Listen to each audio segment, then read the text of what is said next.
Welcome to In the Public Interest, a podcast from WilmerHale. I'm John Walsh. And I'm Felicia Ellsworth. John and I are partners at WilmerHale, an international law firm that works at the intersection of government, technology, and business.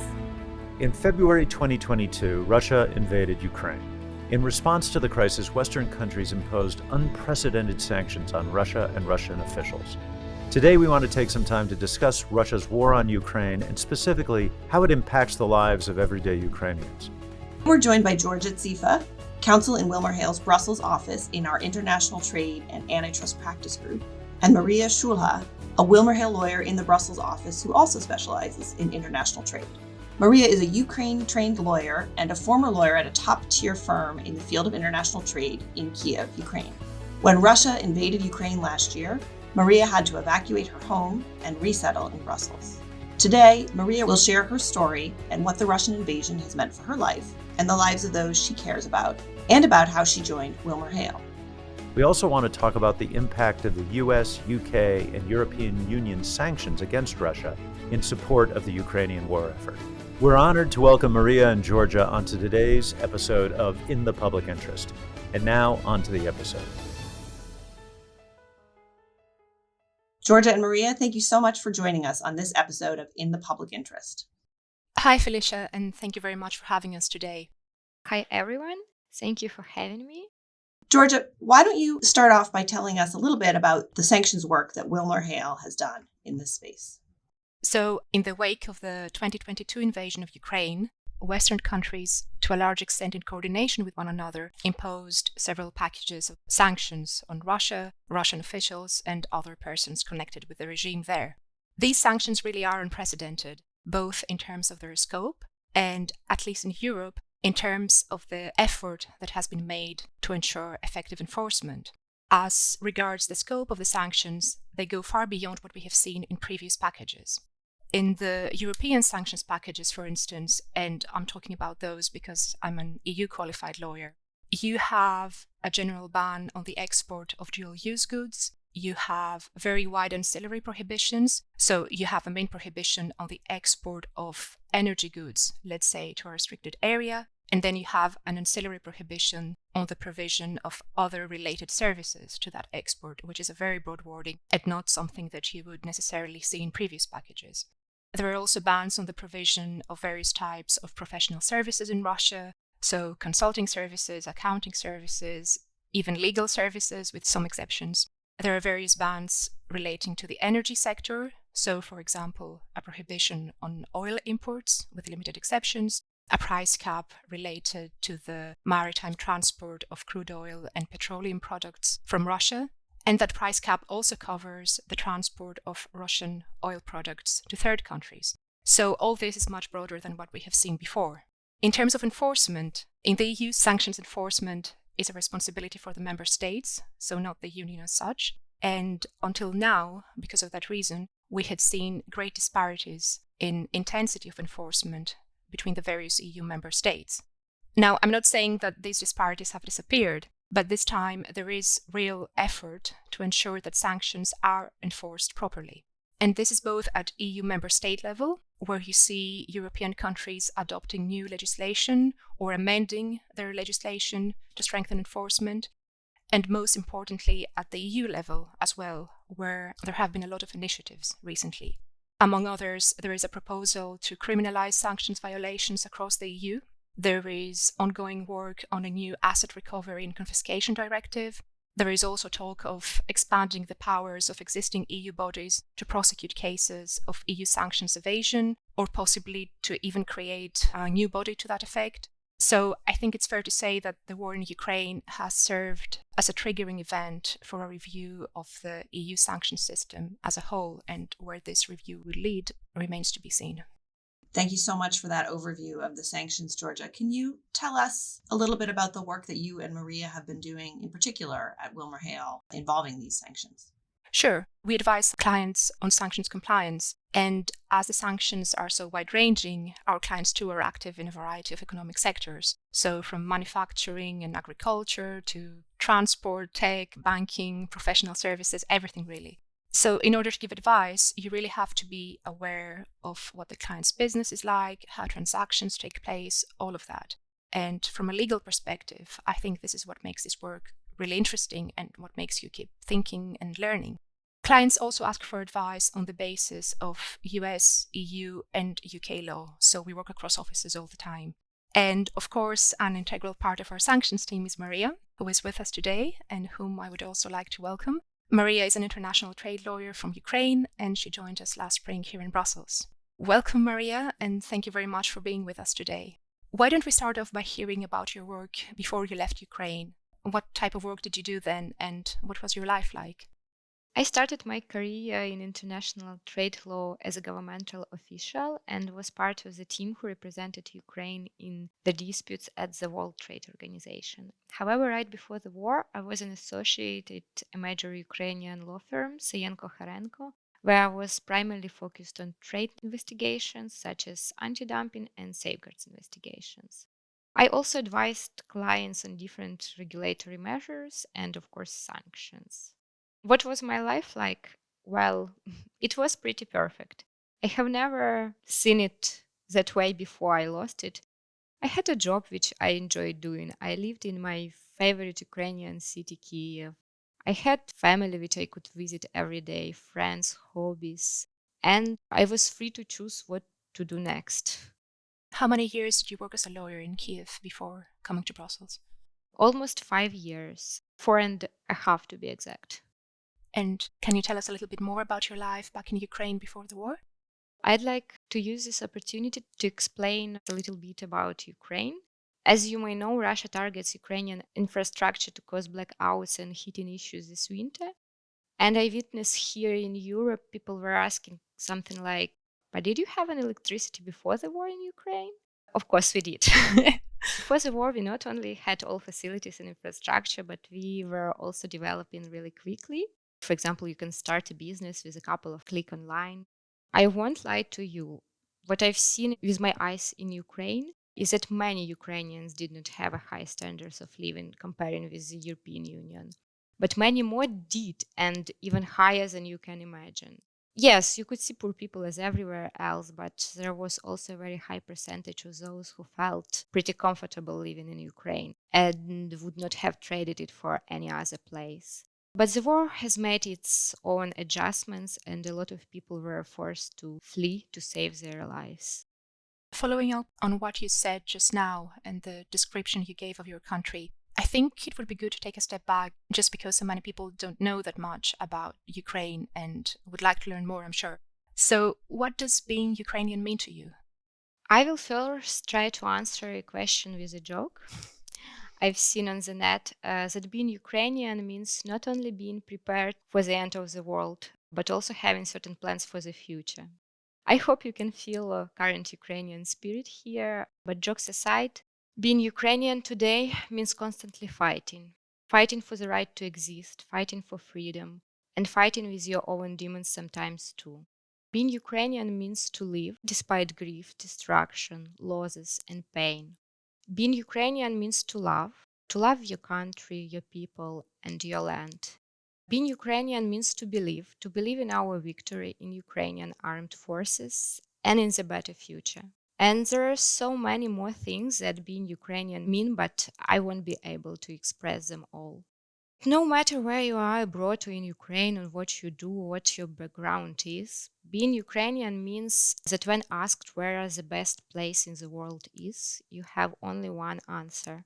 It's at home, in Ukraine. Thank you very much for sharing that with us, Mariia. What was going through your head after the Russian invasion of Crimea in 2014? Did that change the way you thought about Ukraine, the way you thought about Russia? The first word that comes to my mind is confusion.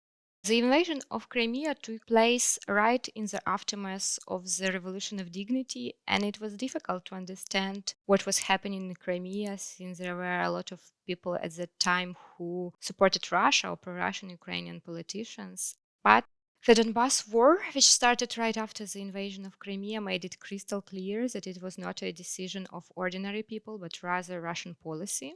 And after the revolution of dignity, invasion of Crimea, and the war in Donbass took place, there was no returning point to life as it used to be in Ukraine.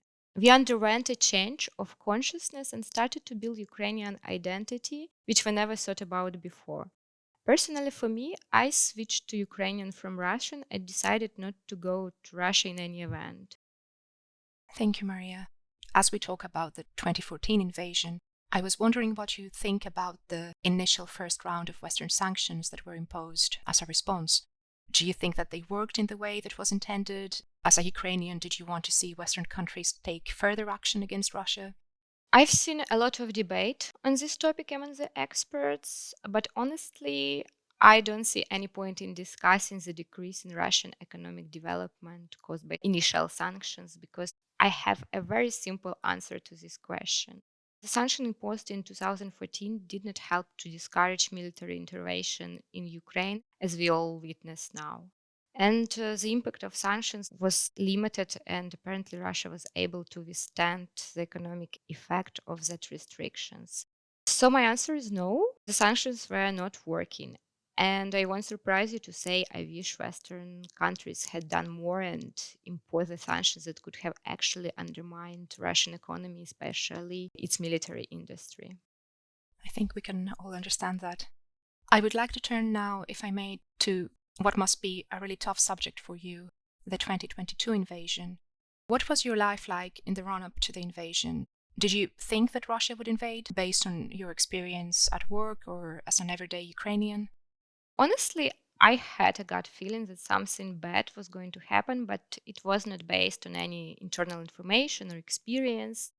I was actually begging my parents to go all together for vacation or just to other countries, but they were laughing at my fears. We all talk a lot. I meet my family, friends, colleagues about the intelligence suggestion and news that Russia was going to invade, but I guess we didn't believe in it. We were just confident that the connections that we share with Russian people is enough, that they won't come to kill us. Even having this gut feeling, I had not packed any emergency backpack or something. I actually left all my belongings in my rented apartment in Kiev and went to my parents' house 20 kilometers away from the capital in my training clothes, bringing only laptop and luckily my passport. So you were there when the invasion actually happened, right? Yeah, the war caught me together with my parents as we walked up on 24th of February because of the sound of bombing. We were terrified and we were not prepared for that.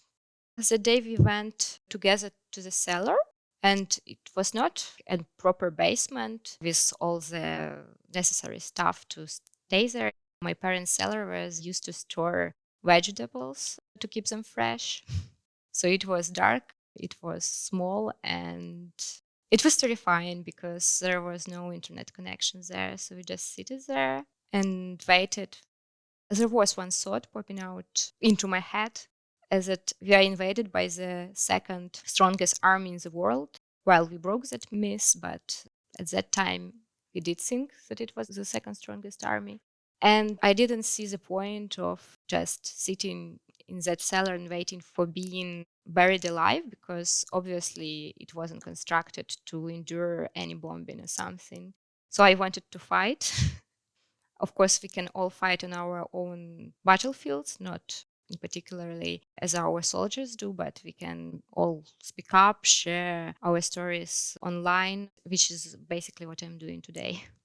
And we're very grateful for that. So, how did you decide to leave Ukraine?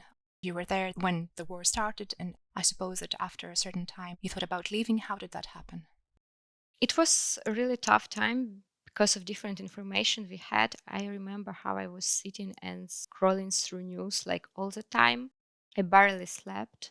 And it was terrifying because the second day we heard that there are tanks in Kiev already. And actually, we seen on news that tank crashed a civilian car.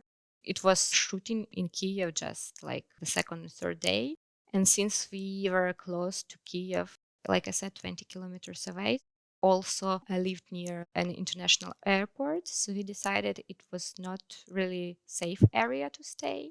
But we actually didn't decide to leave Ukraine. We just wanted to go a little bit further from the airport to my other relatives. So we basically packed in a hurry during night without any light because it was prohibited to turn on electricity, not to cause air bombing.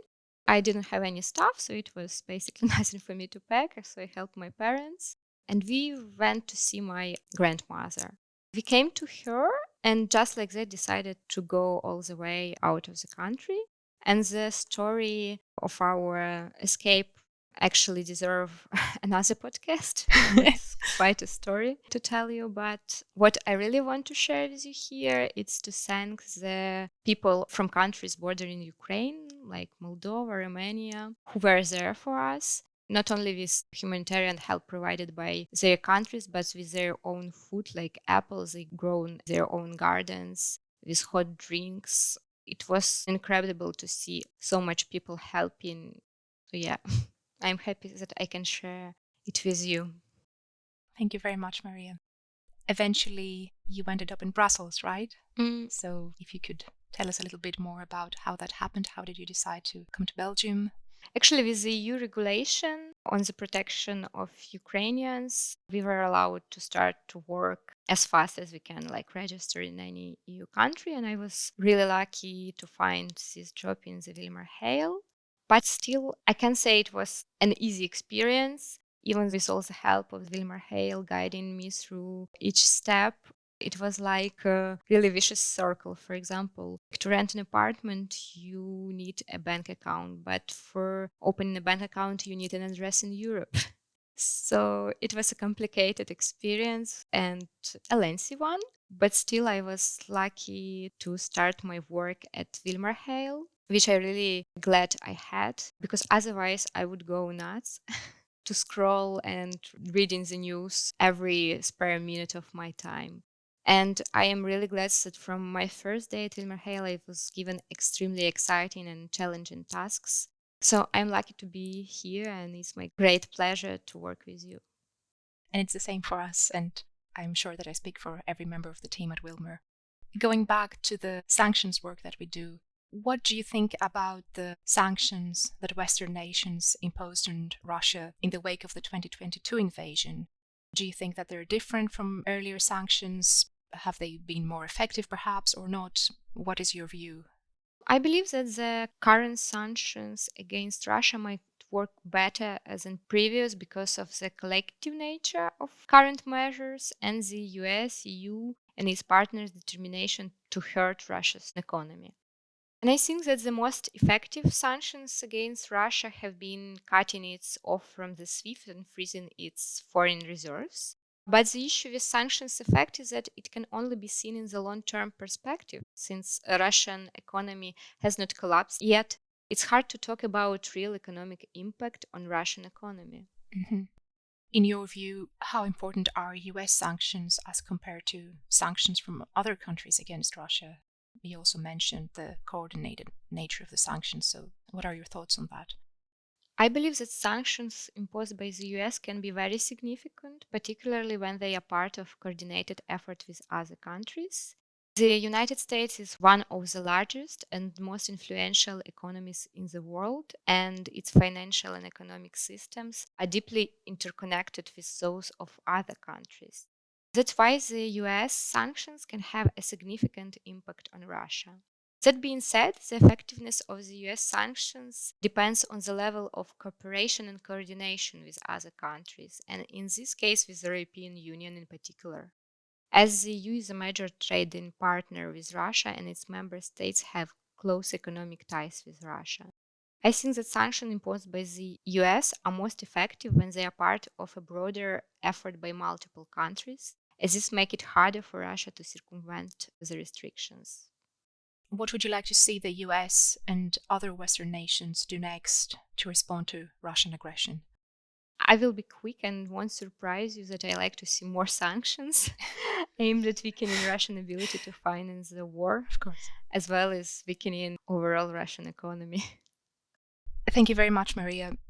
So I think we're coming to a close now, but if there is one more thing that you would like Americans and people abroad to know about Ukraine, what would you say to them? What would you like them to know about the country? I'd like to say that Ukrainians are fighting for the inherent right to live peacefully in our country in the face of brutal Russian attacks. We are fighting for democracy, human rights, and the right to decide the sort of foreign security policy and future we want to have. It's been hard, but we have proved that nothing is impossible if there is a united effort. We are not invaders, we are at home. Home and peaceful future of our children are worth fighting for.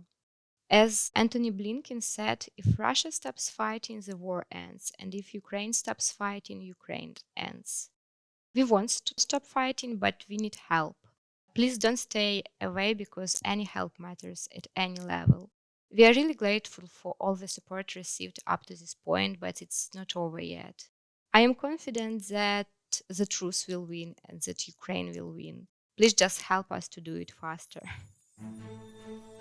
Thank you so very much, Mariia, and thank you for agreeing to talk to us today and share your story with us. Thank you for inviting me. Thank you, Georgia, and particular thanks to you, Mariia, for sharing your story with us, and for all of your important work in support of sanctions to support Ukraine. We at WilmerHale are invested in this issue and will continue to work to help those affected by the war and the crisis in Ukraine. That's it for this episode. As always, thank you for tuning in to In the Public Interest. If you enjoyed this podcast, please take a minute to share it with a friend and subscribe, rate, and review us wherever you get your podcasts. We hope you'll join us next time.